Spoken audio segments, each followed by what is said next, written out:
जय मसीह मेरे प्रियो, प्रभु यीशु मसीह के नाम से आप सभी को जय मसीह कहना चाहती हूँ और मोनो सब्र यूट्यूब चैनल में आप सभी का स्वागत है। मेरे प्रियो, मैं आप सभी को बोलना चाहती हूँ कि चिंता ना कर। हालेलुया। बाइबल बोलती है कि चिंता ना करे, क्योंकि चिंता करने वाला व्यक्ति अपने जीवन को नाश करता है, अपने जीवन को बर्बाद करता है। वो एक डिप्रेशन का शिकार बन जाता है, वो एक डिप्रेशन का जीवन को जीता है। इसलिए मेरे प्रियो, बाइबल बोलती है कि चिंता ना करे। हालेलुया। अगर आप चिंता करने वाले व्यक्ति हैं, बार बार चिंता करते रहते हैं, बार बार चिंता में अपने जीवन को बिताते हैं, हर एक बातों में चिंता करते हैं, हर एक बातों को लेकर चिंता करते हैं, अपने परिवार, अपने बच्चे, अपने माता पिता के लिए लेकर, या अपने बच्चों के लिए लेकर, या बच्चे माता पिता के लिए, या माता पिता बच्चे के लिए चिंता करते हैं। तो मेरे प्रियो, आज मैं आपको बोलना चाहती हूँ, और जवान अपने फ्यूचर के लिए, लाइफ पार्टनर के लिए चिंता करते हैं। बहुत सारे प्रकार के चिंता आपके जीवन में आपको खाए जाते हैं, लेकिन आज मैं आपको बोलना चाहती हूँ मेरे प्रियो, वचन के द्वारा बताना चाहती हूँ मेरे प्रियो, कि अगर आप चिंता करने वाले व्यक्ति है, बार बार चिंता करते हैं, वो व्यक्ति को बाइबल क्या बोलते हैं, वो व्यक्ति को परमेश्वर का वचन क्या बोलता है, वो व्यक्ति को परमेश्वर कहता है कि वो चिंता ना करे। हालेलुया। आप चिंता करने वाला व्यक्ति ना बने, क्योंकि परमेश्वर आपको आनंदित देने वाला परमेश्वर है। हालेलुया। परमेश्वर आपको आनंदित देखना चाहता है, क्योंकि परमेश्वर भी आनंदित है। हालेलुया। परमेश्वर भी महिमा का परमेश्वर है।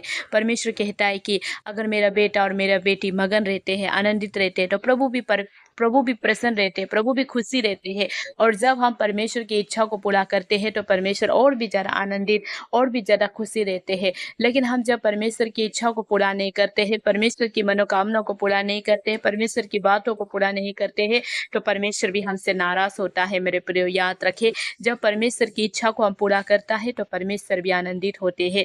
लेकिन जब हम परमेश्वर की इच्छा को पूरा नहीं करता है, तो परमेश्वर भी आनंदित नहीं होता है। मेरे प्रियो, आज परमेश्वर आपको बार बार चिंता करने वाला व्यक्ति के लिए बाइबल वचन कहना चाहता है। बाइबल वचन में ऐसा लिखा है, जब आप फिलिपियो चैप्टर 4 वर्स 6 में देखेंगे, तो वहां पर प्रभु का वचन इस प्रकार लिखा गया है, प्रभु का वचन इस प्रकार बताया गया है। फिलिपियो चैप्टर 4 वर्स 6 में प्रभु का वचन कहता है, किसी भी बात की चिंता मत करो। हालेलुया। क्योंकि परंतु हर एक बात में तुम्हारे निवेदन, प्रार्थना और विनती के द्वारा धन्यवाद के साथ परमेश्वर के सम्मुख उपस्थित किए जाए। बाइबल बोलती है मेरे प्रियो, कि आप किसी भी बात की चिंता ना करें। बाइबल मना करता है कि आप किसी भी बात की चिंता ना करें। कोई भी चिंता की बात अगर आपके जीवन में है, तो वो उसको पूरा करने वाला परमेश्वर है, उसको, उस घटी कमी को पूरा करने वाला परमेश्वर है। जब आप फिलिपियो चैप्टर 4 वर्स आप 19 में देखते हैं, तो वहाँ पर प्रभु कहता है कि आपकी सारी घटी कमी को यहोवा परमेश्वर पूरा करेगा, और वो हमेशा पूरा करते रहेगा। 19 और 20 में देखेगा, तो वहाँ पर प्रभु का वचन लिखा है कि आपकी घटी कमी को यहोवा परमेश्वर पूरा करेगा, और वो हमेशा करता रहेगा, बोलकर प्रभु परमेश्वर फिलिपियो चैप्टर 4 वर्स 19 और 20 में प्रभु का वचन लिखा है। इसलिए मेरे प्रियो, मैं आपको बोलना चाहती हूँ कि आप चिंता ना करें। जब फिलिपियो चैप्टर 4 वर्स 6 में हम आते हैं, तो वहाँ पर प्रभु का वचन इस प्रकार लिखा गया है कि आप चिंता ना करें। हालेलुया। क्योंकि चिंता करने वाला व्यक्ति अपने जीवन में कुछ भी चीज़ को हासिल नहीं कर पाता है, कुछ भी चीज़ को वो कर नहीं पाता है, क्योंकि चिंता कर कर के वो अपना दिमाग को क्या कर लेता है, डिप्रेशन का घर बना लेता है, शैतान का घर बना लेता है। हालेलुया। क्योंकि चिंता करने वाला व्यक्ति अपने दिमाग में बहुत सारी बातों को रखता है। इसलिए बाइबल बोलती है कि किसी भी बात की चिंता ना करे। कोई भी बात आपके जीवन में चिंता की ना आए, किसी भी बात की चिंता ना करे। केवल क्या करे, कि अगर आप चिंता में भी है, तो प्रभु को धन्यवाद दे, प्रभु को धन्यवाद चढ़ाए, प्रभु को धन्यवाद बोले, प्रभु की इच्छा को पूरा करे। प्रभु यही चाहती है, प्रभु यही चाहता है मेरे प्रियो। हालेलुया।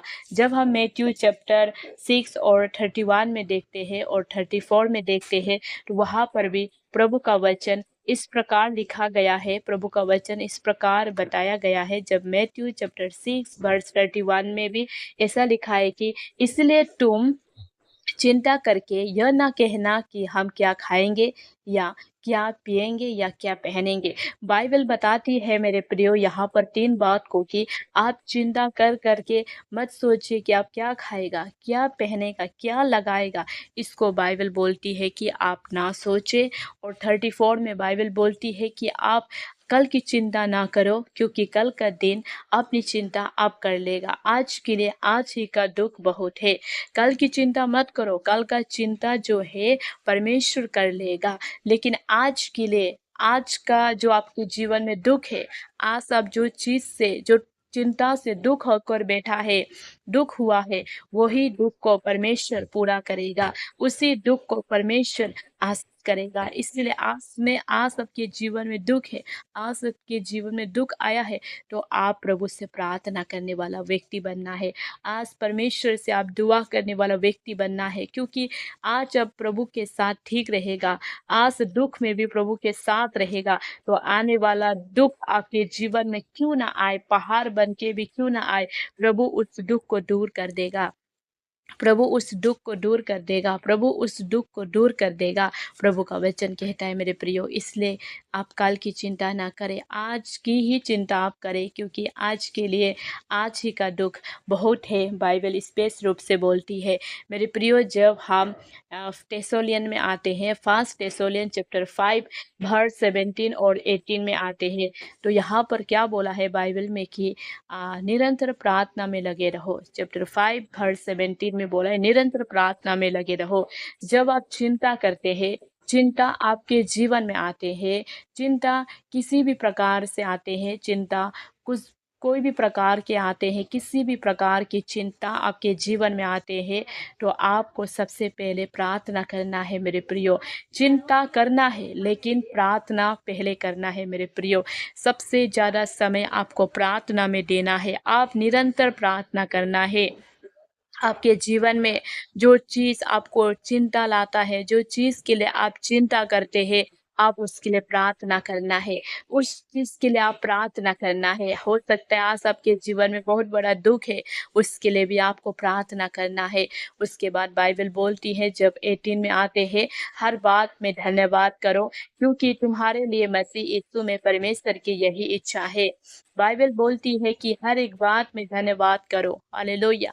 जब आप हर एक बात में धन्यवाद करते हैं, धन्यवाद बलि चढ़ाते हैं, धन्यवाद बोलते हैं, तो परमेश्वर परमेश्वर की इच्छा पूरा होता है। हालेलुया। परमेश्वर भी खुशी होता है कि इतने चिंता में भी वो मुझे याद करता है। हालेलुया। जैसे कोई व्यक्ति को आप कॉल लगाते हैं, वो हो सकता है कि बहुत चिंता में है, जब उसको आप बात करते हैं, तो उस व्यक्ति का हृदय में ऐसा होता है कि वो व्यक्ति ऐसा सोचता है कि इतना दुख में भी मुझे याद किया है, इतना कष्ट में भी वो मुझे याद किया है। उस व्यक्ति का धन्यवाद हो बोलकर एक दूसरे व्यक्ति जो खुशी और आनंदित होते हैं।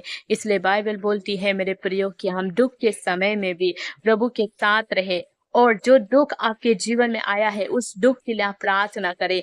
जब आप उस दुख के लिए प्रार्थना करेंगे, उस दुख के लिए आप प्रभु से गिड़गिड़ा कर प्रार्थना करेंगे, प्रभु आपका दुख को दूर कर देगा। हो सकता है आने वाला जीवन में, आने वाला फ्यूचर में आपका जीवन में बहुत सारा दुख है, बहुत सारा दुख होता होगा, आपका जीवन अच्छा नहीं होता होगा, आपका जीवन में अच्छा नहीं दिखाई दे रहा होगा, लेकिन प्रभु उसको भी दूर कर देगा, प्रभु उसको भी दूर कर देगा। प्रभु आशीष देगा, प्रभु आशीष देने वाला परमेश्वर है, प्रभु आशीष करता है, प्रभु आशीष करेगा। इसलिए मेरे प्रियो, इस वीडियो के माध्यम के द्वारा प्रभु आपको आशीष दे, इन वचन के द्वारा प्रभु आपके हृदय में आशीष दे, और आप कभी भी दुखी होने वाला व्यक्ति ना बने, चिंता करने वाला व्यक्ति ना बने। बाइबल बोलती है कि चिंता में भी प्रार्थना करें, प्रभु से दुआ करें, क्योंकि आप जितना प्रार्थना और दुआ प्रभु के साथ करेंगे, प्रभु उतना ही आपको आशीष देंगे। आमीन।